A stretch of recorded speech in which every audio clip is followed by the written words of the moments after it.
श्री हरि श्री कृष्णाय नमः। राधे राधे। जय विजय को सनकादिक का साप। श्री मैत्रेय जी ने कहा, विदुर जी, दिति को अपने पुत्रों से देवताओं को कष्ट पहुंचाने की आशंका थी, इसलिए उसे दूसरों के तेज का नाश करने वाले उस कश्यप जी के तेज वीर्य को 100 वर्षों तक अपने उदर में ही रखा। उस गर्भस्थ तेज से ही लोकों में सूर्य आदि का प्रकाश क्षीण होने लगा तथा इंद्रादि लोकपाल भी तेजोहीन हो गए। तब उन्होंने ब्रह्मा जी के पास जाकर कहा कि सब दिशाओं में अंधकार के कारण बड़ी अव्यवस्था हो रही है। देवताओं ने कहा, भगवान, काल आपकी ज्ञान शक्ति को कुंठित नहीं कर सकता, इसलिए आपसे कोई बात छिपी नहीं है। आप इस अंधकार के विषय में भी जानते ही होंगे, हम तो इससे बड़े ही भयभीत हो रहे हैं। देवाधिदेव, आप जगत के रचयिता और समस्त लोकपालों के मुकुटमणि है। आप छोटे बड़े सभी जीवों का भाव जानते हैं। देव, आप विज्ञान बल संपन्न है। आपने माया से ही यह चतुर्मुख रूप और रजोगुण स्वीकार किया है। आपकी उत्पत्ति के वास्तविक कारणों को कोई नहीं जान सकता। हम आपको नमस्कार करते हैं। आप में संपूर्ण भुवन स्थित है।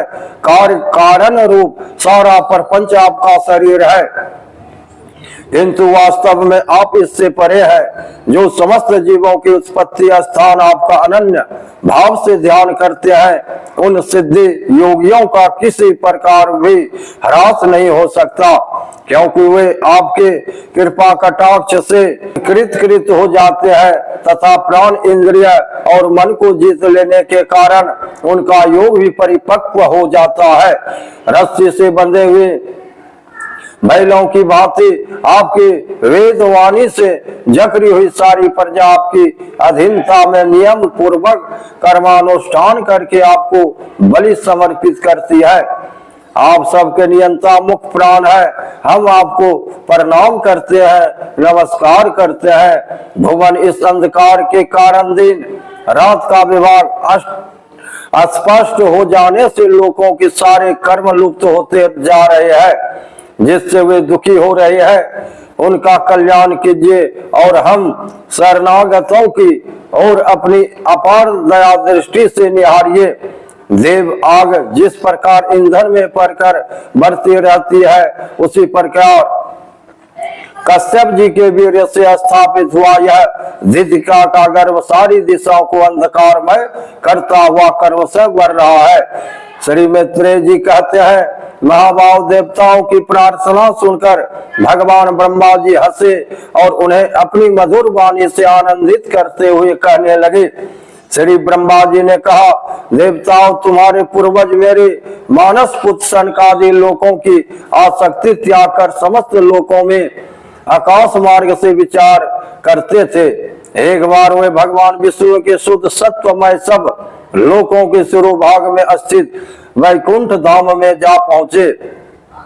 वहाँ सभी लोग विष्णु रूप होकर रहते हैं और वह प्रातः भी उन्हीं को होता है, जो अन्य सब प्रकार की कामनाएं छोड़कर केवल भगवत चरण शरण की प्राप्ति के लिए ही अपने धर्म द्वार उनकी आराधना करते हैं। वहाँ वेदांत प्रतिपाद्य धर्म मूर्ति श्री आदि नारायण हम अपने भक्तों को सुख देने के लिए शुद्ध सत्वमय स्वरूप धारण कर हर समय विराजमान रहते हैं। उस लोकों में नेत्रेयस नामक एक वन है, जो मूर्तिमान केवल सा ही जान पड़ता है। वह सब प्रकार की कामनाओं को पूर्ण करने वाले वृक्षों से सुशोभित है, जो स्वयं हर समय 6 ऋतुओं की शोभा से संपन्न रहते हैं। वहाँ विमानचारी गंधर्वगण अपनी प्रियाओं के सहित अपने प्रभु की पवित्र लीलाओं का गान करते रहते हैं, जो लोगों की संपूर्ण पाप राशि को भस्म कर देने वाली है। उस समय सरोवरों में खिली हुई मकरंद पूर्ण वासंतिक माधवी लता की सुमधुर गंध उनके चित्त को अपनी ओर खींचना चाहती है, परंतु वे उसकी ओर ध्यान ही नहीं देते। वरन उस गंध को उड़ाकर लाने वाले वायु को ही बुरा भला कहते हैं। जिस समय ब्रह्मराज ऊंचे स्वर से गुजार करते हुए मानो हरि कथा का गान करते हैं, उस समय थोड़ी देर के लिए कबूतर, कोयल, सारस, चकवे, पपीहे, हंस, तोते, तीर और मोरों का कोलाहल बंद हो जाता है, मानो वे भी उस कीर्तनानंद में बेसुध हो जाते हैं। श्री हरि तुलसी से अपने श्री विग्रह को सजाते हैं और तुलसी की गंध का ही अधिक आदर करते हैं। यह देखकर वहां के मंदार, कुंद, कुरवक, तिल, वृक्ष, उत्पल, रात्रि में खिलने वाले कमल, चंपक, अर्ण, पुन्नाग, नागकेसर, बकुल, मूल, सीरी, अम्बुज, दिन में खिलने वाला कमल और पराजिता आदि पुष्प सुगंध युक्त होने पर भी तुलसी का ही तप अधिक मानते हैं। वह लोग बेदूरी, मरकत, मणि, पन्ने और सुवर्ण के विमानों से भरा हुआ है। ये सब किसी कर्म फल से नहीं बल्कि एकमात्र श्री हरि के पाद पादों की वंदना करने से ही प्राप्त होते हैं। उन विमानों पर चढ़े हुए कृष्ण प्राण भगवत भक्त को चिंतों में बड़े बड़े नितंबों वाली सम्मुखी सुंदरियां भी अपनी मंद मुस्कान एवं मनोहर हाथ परिहास से काम विकार नहीं उत्पन्न कर सकती। परम सौंदर्यशालिनी लक्ष्मी जी, जिनकी कृपा प्राप्त करने के लिए देवगण भी यत्नशील रहते हैं, श्री हरि के भवन में चंचलता रूप दोष को त्याग कर रहती है। जिस समय अपने चरण कमलों के नुपुरों की झनकार करते हुए वे अपना लीला कमल घुमाती है, उस समय उस कनक भावन की स्फटिकमय दीवारों में उनका प्रतिबिंब परोसने ऐसा जान पड़ता है मानो वे उन्हें बुहार रही हो। प्यारे देवताओं, जिस समय दासियों को साथ लिए हुए अपने क्रीड़ा वन में तुलसी दल द्वारा भगवान का पूजन करती है, तब वहां के निर्मल जल से भरे हुए सरोवरों में, जिनमें मूंगे के घाट बने हुए हैं, अपना सुंदर अलकावली और उन्नत नासिका से सुशोभित मुखारबिंद देखकर यह भगवान का चुंबन किया हुआ है, यो जानकर उसे बड़ा सौभाग्यशाली समझती है। लोग भगवान की पापापहारिणी लीला कथाओं को छोड़कर बुद्धि को नष्ट करने वाली अर्थ काम संबंधी अन्य निंदित कथाएं सुनते हैं, वे उस वैकुंठ लोक में नहीं जा सकते। आज जब वे अभागे लोग इन सारहीन बातों को सुनते हैं, तब ये उनके पुण्यों को नष्ट कर उन्हें आश्रयहीन घोर नरकों में डाल देती है। इस मनुष्यों ने की बड़ी महिमा है, हम देवता लोग भी इसकी चाह करते हैं। इसी में तत्व ज्ञान और धर्म की भी प्राप्ति हो सकती है। इसे पाकर भी जो लोग भगवान की आराधना नहीं करते, वे वास्तव में उनकी सर्वत्र फैली हुई माया से ही मोहित है। देवाधिदेव श्री हरि का निरंतर चिंतन करते रहने के कारण जिनसे यमराज दूर रहते हैं, आपस में प्रभु के की चर्चा चलने पर अनुराग जन्य विहलतावश जिनके नेत्रों से अविरल अश्रुधारा बहने लगती है तथा शरीर में रोमांच हो जाता है, और जिनके शील स्वभाव की हम लोगों भी इच्छा करते हैं, वे परम भागवत ही हमारे लोकों से ऊपर उस वैकुंठ धाम में जाते हैं। जिस समय सनकादि मुनि विश्व गुरु श्री हरि निवास स्थान संपूर्ण लोकों के वंदनीय और श्रेष्ठ देवताओं के विचित विमानों से विभूषित उस समय परम दिव्य और अद्भुत वैकुंठ धाम में अपने योग बल से पहुंचे, तब उन्हें बड़ा ही आनंद हुआ। भगवत दर्शन की लालसा से अन्य दर्शनीय सामग्री की उपेक्षा करते हुए वैकुंठ धाम की 6 ढाइयों रिया पार करके जब वे 7वीं पर पहुंचे, तब वहां उन्हें हाथ में गदा लिए जो समान आयु वाले देव से दिखलाई दिए, जो वजूदबंद कुंडल और किरीट आदि अनेकों अमूल्य आभूषणों से अलंकृत थे। उनकी 4 श्यामल भुजाओं के बीच में मत वाले मधुकरों से गुंजायमान वनमाला सुशोभित थी तथा बाकी भावों फरकते हुए नासिकाराज और अरुण नयनों के कारण उनके चेहरे पर कुछ क्षोभ के से चिन्ह दिखाई दे रहे हैं। उनके इस प्रकार देखते ही रहने पर भी वे मुनिगण उनसे बिना कुछ पूछताछ किए जैसे स्वर्ण और वज्रमय के किवाड़ों से युक्त पहली 6 ढयोरी लांग कर आए थे, उसी प्रकार उनके द्वार में भी घुस गए। उनकी दृष्टि तो सर्वत्र समान थी और वे निशंक होकर सर्वत्र बिना किसी रोक टोक के विचरते थे। वे चारों कुमार पूर्ण तत्वज्ञ थे तथा ब्रह्मा की सृष्टि में आयु में सबसे बड़े होने पर भी देखने में 5 वर्ष के बालकों से जान पड़ते थे और दिगंबर वृत्ति से नंग धरंग रहते थे। उन्हें इस प्रकार निसंकोच रूप से भीतर जाते देख उन द्वारपालों ने भगवान के शील स्वभाव के विपरीत सनकादि के तेज की हंसी उड़ाते हुए उन्हें भेद उड़ा कर रोक दिया। यद्यपि वे ऐसे दुर्व्यवहार के योग नहीं थे। जब उन द्वारपालों ने वैकुंठवासी देवताओं के सामने पूजा के सर्वश्रेष्ठ पात्र उन कुमारों को इस प्रकार रोका, तब अपने प्रियतम प्रभु के दर्शनों में विघ्न पड़ने के कारण उनके नेत्र सहसा कुछ क्रोध से लाल हो उठे और वे इस प्रकार कहने लगे। मुनियों ने कहा, अरे द्वारपालो, जो लोग भगवान की महती सेवा के प्रभाव से इस लोक को प्राप्त होकर यहाँ निवास करते हैं वे तो भगवान के समान ही समदर्शी होते हैं। तुम दोनों भी उन्हीं में से हो, किंतु तुम्हारे स्वभाव में यह विषमता क्यों है? भगवान तो परम शांत स्वभाव है, उनका किसी से विरोध भी नहीं है। फिर यहाँ ऐसा कौन है जिस पर शंका की जा सके?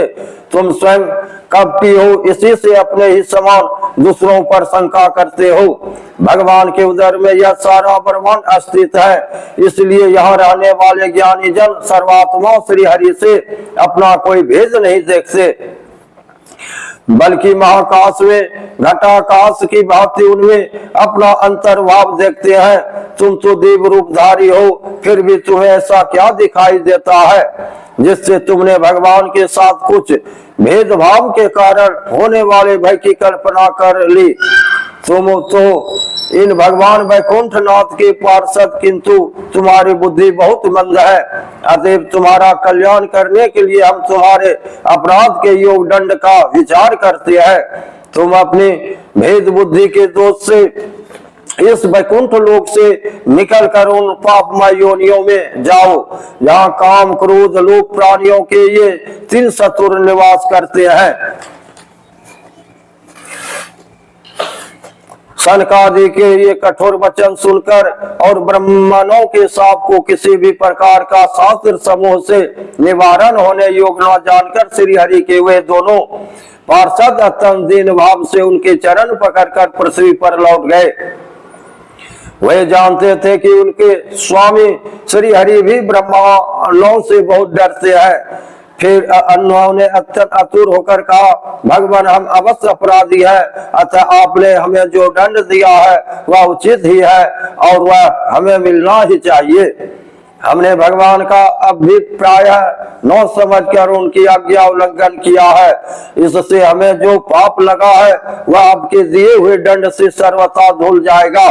किंतु हमारी इस दुर्दशा का विचार करके यदि करुणावश आपको थोड़ा सा भी अनुताप हो तो ऐसी कृपा कीजिए कि जिससे उन अधमाधम योनियों में जाने पर भी हमें भगवत स्मृति को नष्ट करने वाला मोह प्राप्त हो।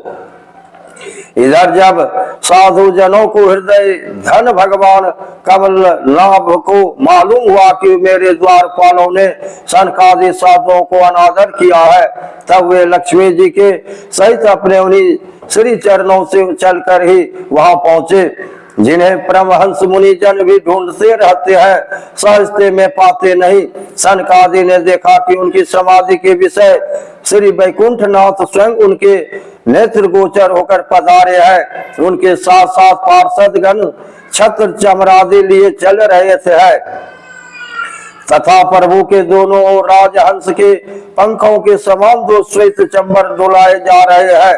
उनकी शीतल वायु से उनके श्वेत छत्र में लगी हुई मोतियों की झालर हिलती हुई ऐसी शोभा दे रही है मानो चंद्रमा की किरणों से अमृत की बूंदें झड़ रही हो। प्रभु समस्त सद्गुणों के आश्रय है। उनकी सौम्यमुख मुद्रा को देखकर जान पड़ता था मानो वे सभी पर अनवरत कृपा सुधा की वर्षा कर रहे हैं। अपने स्नेहमयी चितवन से वे भक्तों का हृदय स्पर्श कर रहे थे तथा उनके सविशाल श्याम वक्षा स्थल पर स्वर्ण रेखा के रूप में जो साक्षात लक्ष्मी विराजमान थे, उनसे मानो वे समस्त दिव्य लोकों के चूड़ामणि वैकुंठ धाम को सुशोभित कर रहे थे। उनके पीताम्बर मंडित विशाल नितंबों पर झिलमिलाती हुई धनी और गले में ब्रह्मरोसों मुखरित वनमाला विराज रही थी तथा वे कलाइयों में सुंदर कंगन पहने अपना एक हाथ गरुड़ जी के कंधे पर रख दूसरे से कमल का पुष्प घुमा रहे थे। उनके अमूल कपूर बिजली की प्रवाह को भी लजाने वाला मकराकृत कुंडलों की शोभा बढ़ा रहे थे। उभरी हुई सुघर नासिका थी, बड़ा ही सुंदर मुख था, सिर पर मणिमय मुकुट विराजमान तथा चारों भुजाओं के बीच महामूल्यवान मनोहर हार की और गले में कस्तूभ मणि की अपूर्व शोभा थी। भगवान श्री विग्रह बड़ा ही सौंदर्यशाली था।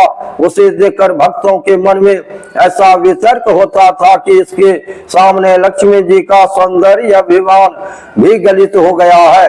ब्रह्मा जी कहते हैं, देवताओं, इस प्रकार मेरे महादेव जी की ओर तुम्हारे लिए परम सुंदर विग्रह धारण करने वाले श्री हरि को देखकर सनकादि मुनीश्वरों ने उन्हें सिर झुकाकर प्रणाम किया। उस समय उनकी अद्भुत छवि को निहारते उनके नेत्र सिर्फ नहीं होते थे। सनकादि मुनीश्वर निरंतर ब्रह्मानंद में निमग्न रहा करते थे, किंतु जिस समय भगवान कमल नयन के चरणाविंद मकर रंध से मिली हुई तुलसी मंजरी के गंध से सुवासित वायुसेन नासिकाग्रहों के द्वारा उनके अंतःकरण में प्रवेश किया, उस समय वे अपने शरीर को संभाल न सके और उस दिव्य गंध ने उनके मन में भी खलबली पैदा कर दी। भगवान का मुख नील कमल के समान था, अति सुंदर अधर और कुंद कली के समान मनोहर हाथ से उसकी शोभा और भी बढ़ गई थी। उसकी झांकी करके वे कृत हो गए और फिर पद्मराग के समान लाल लाल नाखों से सुशोभित उनके चरण कमल देखकर वे उन्हीं का ध्यान करने लगे। इसके पश्चात वे मुनिगण अन्य साधनों से सिद्ध न होने वाली स्वाभाविक अष्ट सिद्धियों से संपन्न श्री हरि की स्तुति करने लगे। जो योग मार्ग द्वारा मोक्ष पद की खोज करने वाले पुरुषों के लिए उनके ध्यान का विषय अत्यंत आदरणीय और नयनानंद की वृद्धि करने वाला पुरुष रूप प्रकट करते हैं। सनकादि मुनियों ने कहा, अनंत यद्यपि आप अंतर्यामी रूप से दुष्ट चित्त पुरुषों के हृदय में भी स्थित रहते हैं, तथापि उनकी दृष्टि से ओझल ही रहते हैं, किंतु आज हमारे नेत्रों के सामने तो आप साक्षात विराजमान है। हे प्रभु, जिस समय आपसे उत्पन्न हुए हमारे पिता ब्रह्मा जी ने आपका रस वर्णन किया था, उसी समय श्रवण रंध्रों द्वारा हमारी बुद्धि में तो आप विराजे थे, किंतु प्रत्यक्ष दर्शन का महान सौभाग्य तो हमें आज ही प्राप्त हुआ है। भगवान, हम आपको साक्षात परमात्मा तत्व ही जानते हैं। इस समय आप अपने विशुद्ध सत्वमय विग्रह से अपने इन भक्तों को आनंदित कर रहे हैं। आपके इस सगुण साकार मूर्ति को राग और अहंकार से युक्त मुनि जन आपकी कृपा दृष्टि से प्राप्त हुए सुदृढ़ भक्ति योग के द्वारा अपने हृदय में उपलब्ध करते हैं। प्रभु, आपका सुयश अत्यंत कीर्तनीय और सांसारिक दुखों की निवृत्ति करने वाला है। आपके चरणों की शरण में रहने वाले जो महाभाग आपकी कथाओं के रसिक है, वे आपके अत्यंतिक प्रसाद मोक्ष पद को भी कुछ अधिक नहीं गिनते। फिर जिन्हें आपकी जरा सी टेढ़ी भ्यों ही भयभीत कर देती है, उन इंद्रपद आदि अन्य भोगों के विषय में तो कहना ही क्या है। भगवान, यदि हमारा चित्त भौरों की तरह आपके चरण कमलों में ही रमन करता रहे, हमारी वाणी तुलसी के समान आपके चरण संबंध से ही सुशोभित हो, और हमारे कान आपकी सुयत सुधा से परिपूर्ण रहे, तो अपने पापों के कारण भले ही हमारा जन्म नरकादि योनियों में हो जाए, इसकी हमें कोई चिंता नहीं है। विपुल कीर्ति प्रभु, आपने हमारे सामने जो यह मनोहर रूप प्रकट किया है, उससे हमारे नेत्रों को बड़ा ही सुख मिला है। विषयासक्त अजितेंद्रिय पुरुषों के लिए इसका दृष्टिगोचर होना अत्यंत कठिन है। आप साक्षात भगवान हैं और इस प्रकार स्पष्ट दया हमारे नेत्रों के सामने प्रकट हुए हैं। हम आपको प्रणाम करते हैं। राधे राधे, कृष्णा कृष्णा। लाइक करिए, सब्सक्राइब करिए। जय श्री हरि कृष्णा।